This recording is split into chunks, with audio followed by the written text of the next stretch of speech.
Boa noite, irmãos. Queria convidá-los a uma reflexão no texto de Hebreus, a Epístola aos Hebreus, no capítulo 12. Queria convidar você a abrir aí a sua Bíblia. Epístola aos Hebreus, capítulo 12, os 3 primeiros versos, 1 a 3.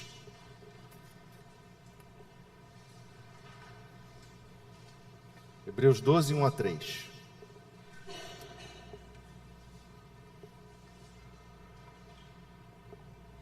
Diz assim: portanto, também nós, visto que temos a rodear-nos tão grande nuvem de testemunhas, desembaraçando-nos de todo o peso e do pecado que tenazmente nos assedia, corramos com perseverança a carreira que nos está proposta, olhando firmemente para o autor e consumador da fé, Jesus, o qual, em troca da alegria que lhe estava proposta, suportou a cruz, não fazendo caso da ignomínia, e está sentado à destra do trono de Deus.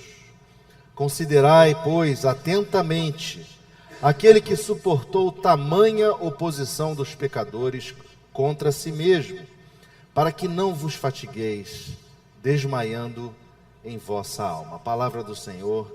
Vamos ter uma palavra de oração.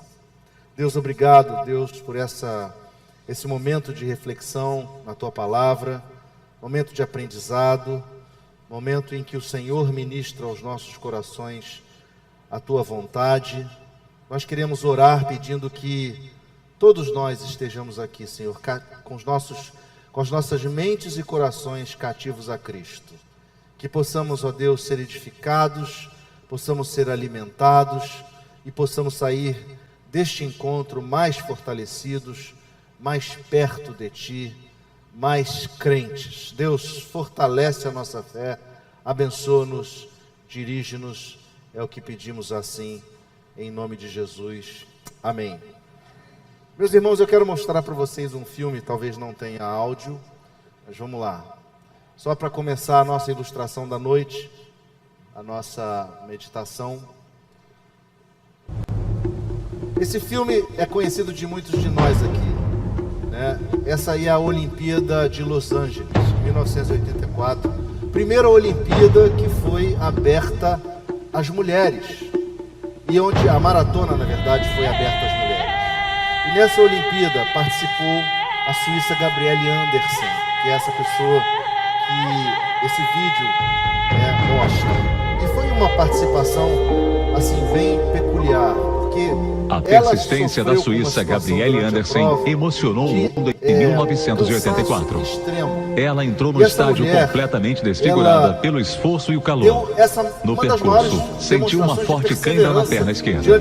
A instrutora de esqui de 39 anos mal conseguia equilibrar o corpo. Os organizadores queriam que ela desistisse e recebesse ajuda médica.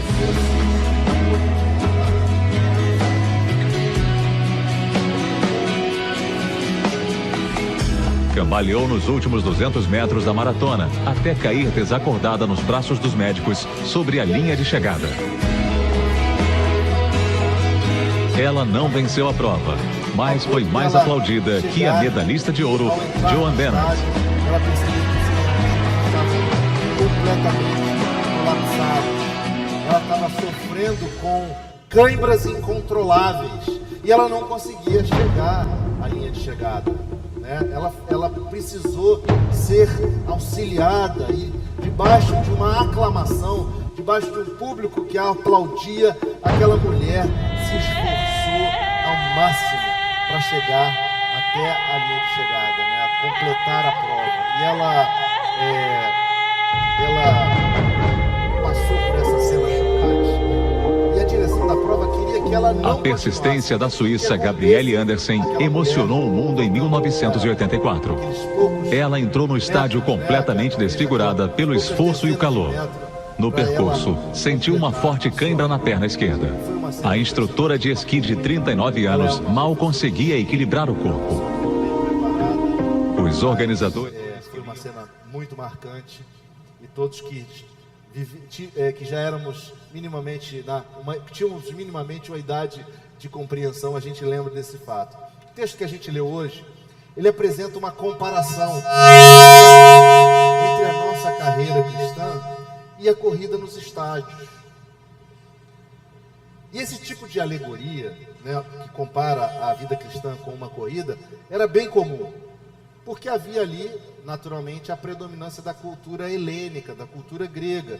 E os gregos, né, eram conhecidos por celebrar os torneios olímpicos, né, e essa parte esportiva fazia parte da vida grega. Até mesmo entre os judeus, os próprios rabis faziam comparações, mesmo que as atividades gregas fossem consideradas meio que um paganismo, eles faziam comparações entre as disputas dos gladiadores e a luta greco-romana, enfim, era algo que fazia parte do contexto. E o apóstolo Paulo, quando ele escreve na sua primeira carta aos Coríntios, ele fala disso. Ele diz lá no capítulo 9, verso 24, a seguinte frase: não sabeis vós que os que correm no estádio, todos na verdade correm, mas um só leva o prêmio? E aí ele diz assim: correi de tal maneira que alcanceis, né? Ou seja, ele estava comparando a nossa vida cristã, a nossa carreira cristã. O autor aos Hebreus aqui, no capítulo 11, que antecede exatamente esse pequeno trecho da nossa leitura, ele havia apresentado uma recapitulação dos heróis da fé, uma história da experiência dos homens e mulheres de Deus que correram a carreira que Deus lhes havia proposto. E ele mostra, nessa breve descrição de todos esses heróis da fé, chamada Galeria da Fé, ele mostra como o exemplo de como a perseverança, de como a fé e a capacidade de suportar a dor levou aqueles homens e mulheres além, transformando-os de fato em heróis, dignos de nota, dignos de honra, né? Tudo porque aqueles homens e mulheres aguardavam uma pátria nos céus. Tudo porque aqueles homens e mulheres tinham uma missão e guardavam uma visão de onde queriam chegar, né? São tantos os exemplos que o escritor aos Hebreus, ele fala que a nos cercar há uma nuvem de testemunhas, né? Esses homens e mulheres servem então de testemunhas para as nossas vidas hoje, como exemplo de pessoas que suportaram as provações, suportaram as tribulações da vida, as tribulações que acompanham a carreira cristã, e eles nos servem de fato de modelo e inspiração. Hoje pela manhã, o reverendo Cid falou conosco sobre vivermos uma vida que é pautada no Evangelho e que é função de um Evangelho que transforma a nossa existência. Ele falou da transformação. Ele nos exortou hoje pela manhã a vivermos uma experiência de fé transformadora com Jesus. Olha que coisa curiosa. Agora à noite, eu tenho textos comuns e eu vou como que dar uma continuidade ao que ele falou pela manhã, e nós não combinamos, mais uma vez. E o tema que eu queria propor essa noite é a maratona do cristão. Como cruzar a linha da chegada. A maratona do cristão, como cruzar a linha da chegada. Todos nós sabemos. Aliás, alguém já correu maratona aqui? Levanta a mão aí. Alguém já correu? Todos nós sabemos que a maratona é um longo percurso, né? Tem 42 quilômetros e um pouquinho mais. E a gente ouve o relato das pessoas que correm, onde elas nos contam o quanto é fisicamente desgastante a experiência da maratona, e quanto mentalmente é um jogo de estratégia, onde o homem luta consigo, porque, afinal de contas, nem sempre ele está vendo a linha de chegada. São 42 quilômetros, eventualmente ele sai de um lugar para chegar num outro lugar, né? A nossa maratona cristã aqui na Terra, irmãos, ela não é uma maratona medida em quilômetros, mas ela é medida em tempo, e ela é diferente para cada um de nós. Ela começa com a nossa conversão a Jesus, quando nós nos convertemos a Cristo. E ela termina quando Deus resolve nos chamar para o glorioso encontro com Ele. Quando Deus resolve nos chamar para vê-lo face a face. E nenhum de nós sabe exatamente quando a nossa maratona vai acabar, não é verdade? Se nós soubéssemos, uma vez eu ouvi um pastor falar, se nós soubéssemos a fila, todo mundo o número da senha, as pessoas iam olhando e falou: não, irmão, pode passar à frente, pode passar à frente, pode passar à frente, eu ainda posso esperar, pode passar à frente. Pois é, nenhum de nós sabe. Então, o que eu queria meditar com vocês hoje à noite é sobre as posturas ou atitudes que nós precisamos ter ao longo dessa nossa maratona, ao longo dessa jornada, para que nós consigamos cruzar a linha, para que a gente chegue lá e para que a gente receba o abraço do nosso Senhor Jesus. E a primeira postura é investir num caminho de santidade. Veja, no verso 1, o escritor mostra que a nuvem de testemunhas nos mostra, nos motiva a investir num caminho de santidade, né? E uma das coisas que ele fala como sendo a primeira coisa, no verso 1 do capítulo 12, é nos desembaraçar do pecado. Viver uma santa vida. E meus irmãos, isso é difícil, não é? Viver uma vida de santidade é muito difícil, especialmente para nós que vivemos numa sociedade que não possui nenhum tipo de referência. Nós vivemos numa sociedade completamente sem noção do certo e errado, ou melhor dizendo, que quer demonstrar que eventualmente certo e errado é algo relativo. Viver numa sociedade imerso assim nos traz muitos desafios, né? Porque esse tipo de sociedade, esse tipo de pensamento, ele conspira contra o nosso desejo de viver uma vida pautada na vontade de Deus, uma vida pautada nos planos de Deus. E esse tipo de vida que a sociedade nos propõe, muitas vezes, nos leva até a tropeçar. Existe um dos grandes puritanos do século XVI, chamado John Owen. Ele escreveu uma coisa tão atual. Olha só o que ele escreveu no século XVI, tá? Olha o que ele escreve. Mortifique o pecado. Seja essa a sua obrigação diária. Cumpra enquanto viver. Não deixe de realizá-la nenhum dia.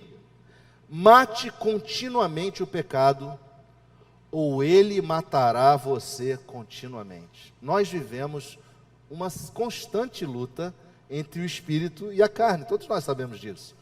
Nós vivemos essa luta contra o pecado, né? E o pecado, todos nós sabemos, ele drena as nossas energias, ele drena a nossa capacidade de honrar e agradar a Deus com as nossas atitudes, com os nossos atos, né? E eu estou falando de forma bem ampla, pecado de forma bem ampla. E o autor aqui, aos Hebreus, ele utiliza uma palavra que foi traduzida para desembaraçando-nos, que traz o sentido de lançar para o lado algum peso que nos impede de progredir, deixando de lado, despojando-nos dele. Quando ele diz que a gente deve se despojar, ou melhor dizendo, desembaraçar do pecado, ele está dizendo que a gente tem que tirar uma coisa que nos pesa, que nos atrapalha. É a mesma palavra usada pelo apóstolo Pedro no segundo capítulo da primeira epístola, quando ele diz assim: despojando-vos, portanto, de toda o dolo, maldade, de hipocrisia, de inveja, de toda sorte de maledicência. Essa palavra despojando-se traz essa ideia de lançar esse peso para fora, para longe, para jogar para longe da gente, para não atrapalhar. Por quê? A gente sabe que o pecado é um peso. Davi, quando ele fala no Salmo, ele fala: enquanto eu calei os meus pecados, os meus ossos envelheceram. Tem o cântico que a gente canta assim. Porque o pecado nos traz um peso e nos derruba, nos leva ao chão, nos dá aqueles golpes que nos fazem ir ao chão com muita força. Mas o texto continua e ele diz que esse pecado que nós devemos nos despojar, né, ele nos assedia de forma tenaz. E aí tem mais uma ideia por trás dessa palavra, a palavra assediar, que é uma ideia de algo que nos envolve, impedindo ou retardando a nossa corrida. Olha que coisa, o pecado ele nos envolve e ele retarda a nossa corrida. É algo habilmente envolvente, como amarras que atrapalham o nosso progresso, né? Ou um grave impedimento que nos envolve e nos impede de avançar, né? Sabe aquela coisa daquele pecado que você e eu sabemos que a gente tem e que a gente tropeça, E a gente fala, Senhor, eu não quero tropeçar de novo. Mas a gente parece que às vezes, voluntariamente, a gente deixa isso acontecer e a gente segue adiante e está tudo certo. E a gente depois fica chateado, porque a gente sabe que entristeceu a Deus, a gente sabe que aquilo nos causou mal, que aquilo nos derrubou. É uma sensação de que a gente muitas vezes está meio preso, amarrado, né, com as nossas pernas enroladas, não é isso? Nós precisamos investir nossa vida num caminho de santidade. Parece conversa do século XVI, mas é uma conversa para o século XXI, porque Deus, o Deus que a gente adora, Ele falou assim, sede santos, porque eu sou santo. Então, nós temos um chamado a percorrer uma senda, um caminho, uma busca de santidade, de forma a que tenhamos lucidez, de forma que a gente consiga olhar as circunstâncias e perceber os planos e a vontade de Deus. Vejam que a exortação de Jesus, através do evangelista Lucas, lá no capítulo 21, é uma ilustração que mostra o quanto a gente pode ficar, digamos assim, cego por conta do pecado. Ele diz assim, acautelai-vos por vós mesmos, para que nunca vos suceda que o coração fique sobrecarregado com as consequências da orgia, da embriaguez e das preocupações deste mundo, e para que aquele dia não venha sobre vós repentinamente como um laço. Olha que interessante. Você pode falar assim, eu não tenho problema, eu não participo em orgia, louvado seja Deus, né? Eu não tenho problema com bebida, eu não fico bêbado, louvado seja Deus. Mas a gente se preocupa. A gente fica ansioso. Eu fico ansioso. Isso muitas vezes nos faz pecar, porque na verdade acaba sendo a demonstração do resultado daquilo que eu acredito. Ora pois, se eu creio num Deus de milagres, se eu creio num Deus que continua sendo bom, mesmo que as circunstâncias não favoreçam, Ele continua sendo bom e Ele vai me levar a bom termo. Então muitas vezes a gente peca, até por questões das preocupações com este mundo, e a gente se torna, a gente adquire uma incapacidade de discernir as circunstâncias e de discernir a mão de Deus. Hoje o texto lido pela manhã pelo reverendo Cid, né, quando Paulo exorta aos Efésios, ele fala, deixem de mentir, falem a verdade, né? Cuidado para não terem ira e darem lugar para o diabo, né? Aquele que furtava não furte mais, antes trabalhe, né?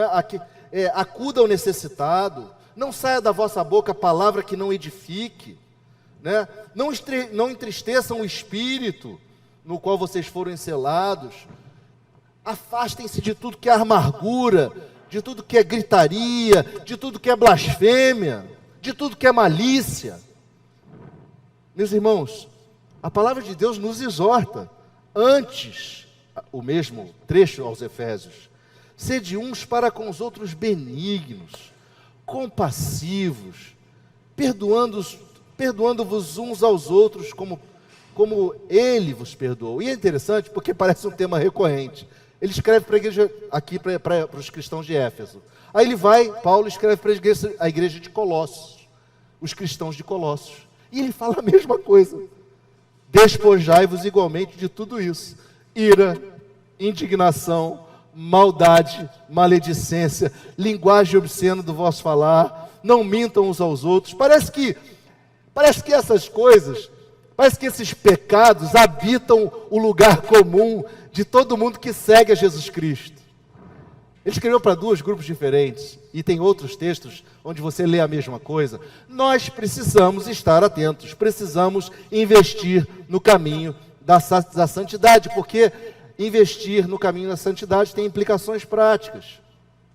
Se eu sei que algo me leva a tropeçar, eu não caminho por essa senda. Se eu sei que se eu sentar numa roda de amigos que estão falando mal de tal situação, e eu vou entrar e vou cair e vou cair dentro dessa roda e vou falar cada vez mais mal de alguém, eu não sento na roda. Se eu tenho problema com bebida, eu não vou sair com quem bebe. A gente precisa usar a inteligência e a percepção e discernimento de que, se eu sei o que me prejudica ou vai me levar a cair, eu me mantenho afastado. Mas não basta só o investimento na santidade. Há uma outra postura necessária nessa maratona espiritual. E a postura é perseverança. Precisamos perseverar na carreira cristã que Deus nos propõe. Precisamos correr com perseverança. E essa palavra perseverança, ela traz também um significado interessante, que é a persistência corajosa, uma resistência enérgica, uma habilidade de lidar com uma dor que persiste por muito tempo. Interessante, porque a gente vai ver alguns exemplos de como aquelas pessoas sofreram e foram resistentes, né? Meus irmãos, a carreira cristã não acontece sem dor. Eu vou repetir. A carreira cristã não acontece sem dor. O escritor aos Hebreus, lá no capítulo 11, que eu fiz menção, ele conta o que aqueles heróis da fé passaram, ou pelo que eles passaram. Passaram pela prova dos escárnios e açoites, algemas e prisões, apedrejamento. Alguns morreram cerrados pelo meio, outros foram mortos ao fio da espada, outros passaram necessidades, outros foram afligidos e maltratados. Meus irmãos, investir na carreira cristã é aprender a suportar com perseverança as consequências da vida cristã. A vida cristã não é um mar de rosas, não é uma visão, não é uma proposição romântica. A vida cristã demanda de nós perseverança, demanda de nós buscar estar conectados com o nosso Senhor, aprender a lidar com a dor que resulta das perseguições e das provações.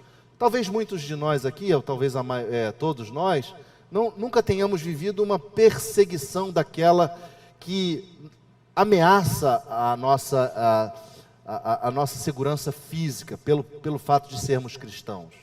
Mas era muito comum no relato da Bíblia nessa época, e é muito comum hoje, em muitos lugares do mundo, pessoas morrem porque dizem que creem no Messias chamado Cristo. Tão simples quanto isso. E a gente não sabe muito bem o que é isso. Mas nós precisamos aprender. Nós precisamos deixar que se crie sobre nós uma casca grossa nos nossos ombros, capaz de resistir às pancadas. A vida cristã exige de nós esta qualidade.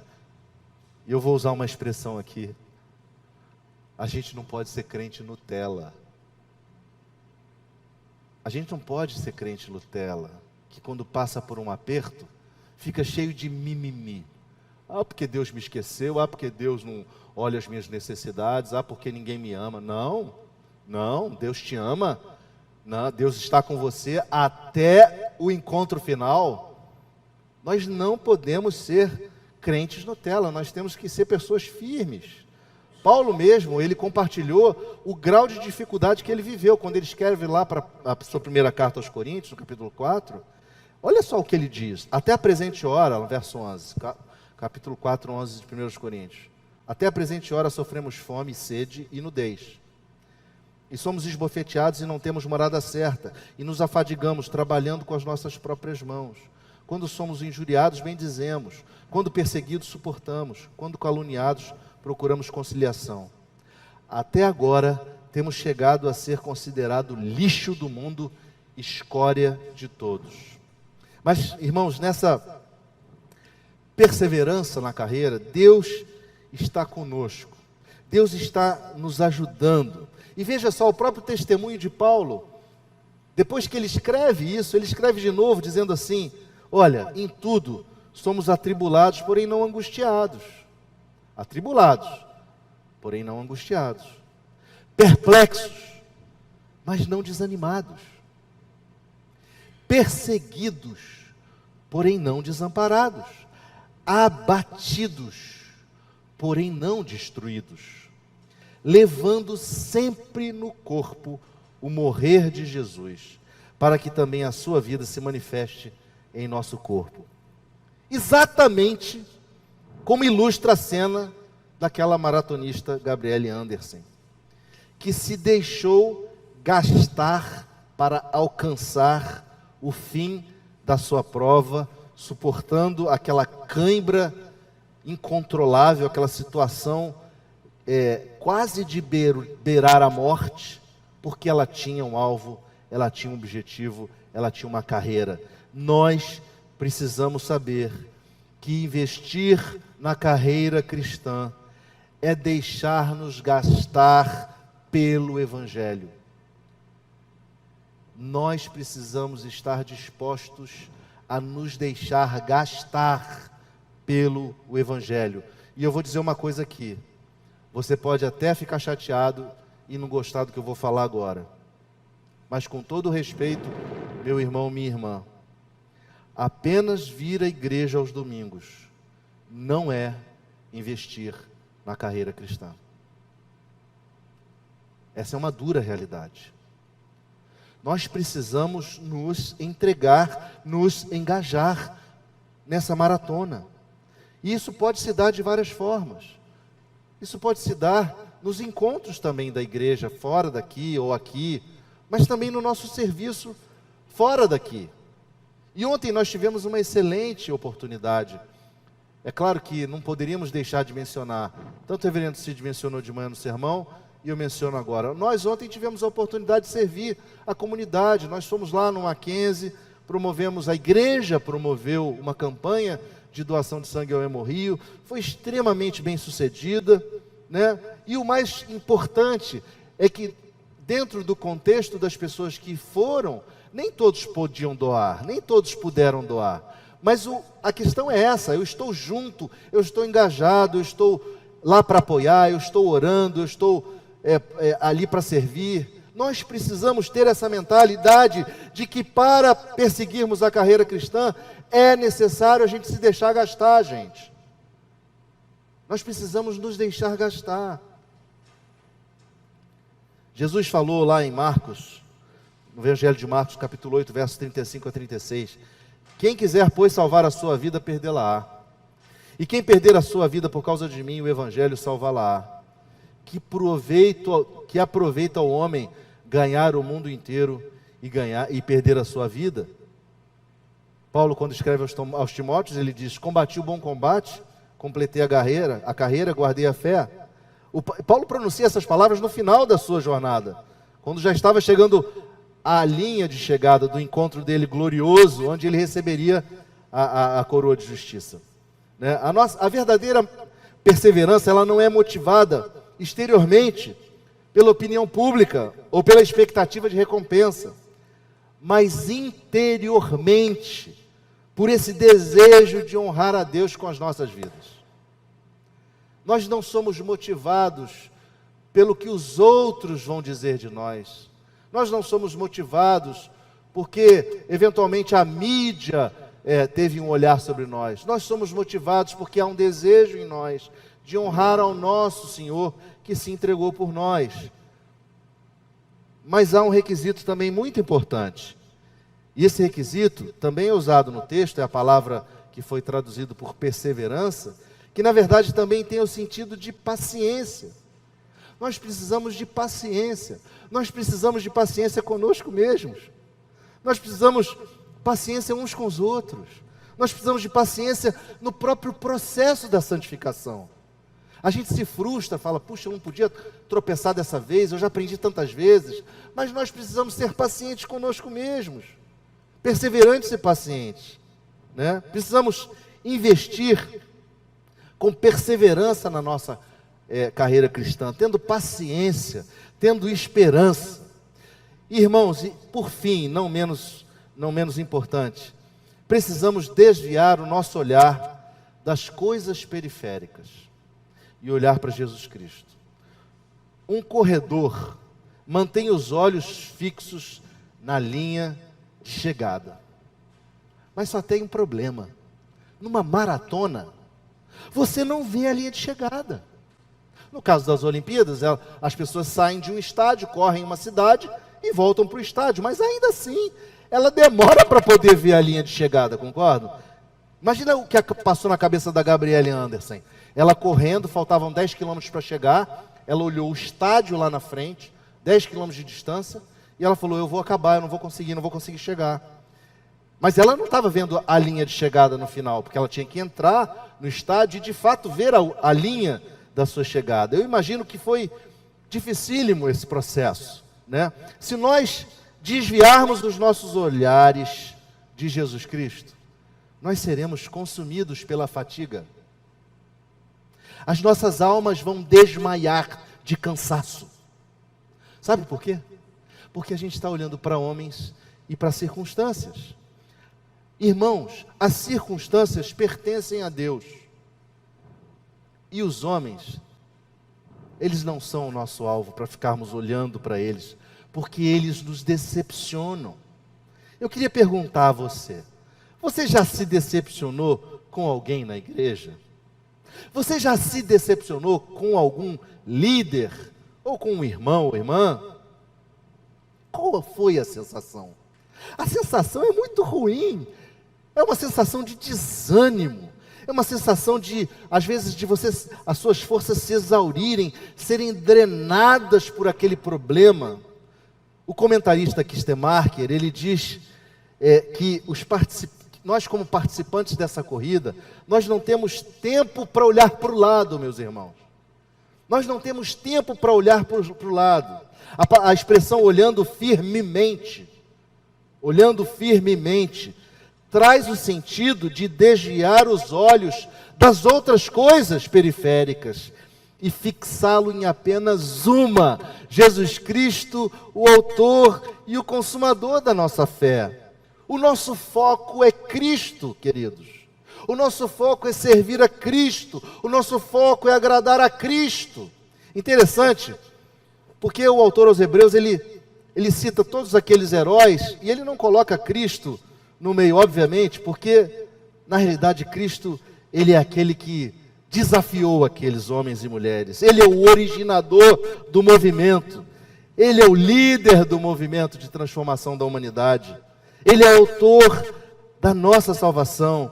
Ele mesmo é aquele que regenera o homem, infunde fé no coração e torna aquele coração apto a dizer, sim, Senhor, eu quero o Senhor na minha vida. Sim, Senhor, toma a minha vida para si. O autor e consumador da nossa fé foi quem nos abriu um novo e vivo caminho que nos leva ao santuário, ao Pai. Aquele que por nós suportou o sofrimento da cruz, suportou o vexame da cruz, suportou o abandono da cruz, suportou o desprezo e a morte de cruz, a fim de que você e eu pudéssemos ser comprados com o seu sangue. E Ele pudesse assim fazer para pessoas de todas as tribos, todas as línguas e todas as nações. Ele é o alfa e o ômega, o princípio e o fim. Meus irmãos, nosso olhar precisa estar direcionado e fixo em Jesus Cristo. Não podemos desviá-lo para nenhuma proposta enganosa que nos cerca, de um mundo sem Deus. Nada de olhar para o homem. Quem olha para o homem se decepciona. Quem olha para o homem desmaia a alma. Quem olha para o homem abandona a fé. Olhe para Cristo. Eu queria então concluir essa meditação lembrando da cena da Gabriela, porque claramente aquela mulher tinha uma missão, completar a maratona. Ela tinha um foco, chegar de volta ao estádio e cruzar aquela linha de chegada. Meus irmãos, muitas vezes a gente precisa fazer um teste de como nós mesmos estamos compreendendo a nossa missão, a nossa jornada, desculpem. Nós precisamos colocar a nossa percepção em xeque e avaliar se de fato sabemos qual é a missão e se de fato somos movidos pela visão. Para chegarmos lá, nós precisamos dessas três coisas que eu falei. E a minha pergunta terminando: o quanto você tem investido a sua vida na santificação? O quanto você tem perseverado na carreira cristã? O quanto você tem mantido o seu olhar fixo em Jesus Cristo? Pense sobre isso.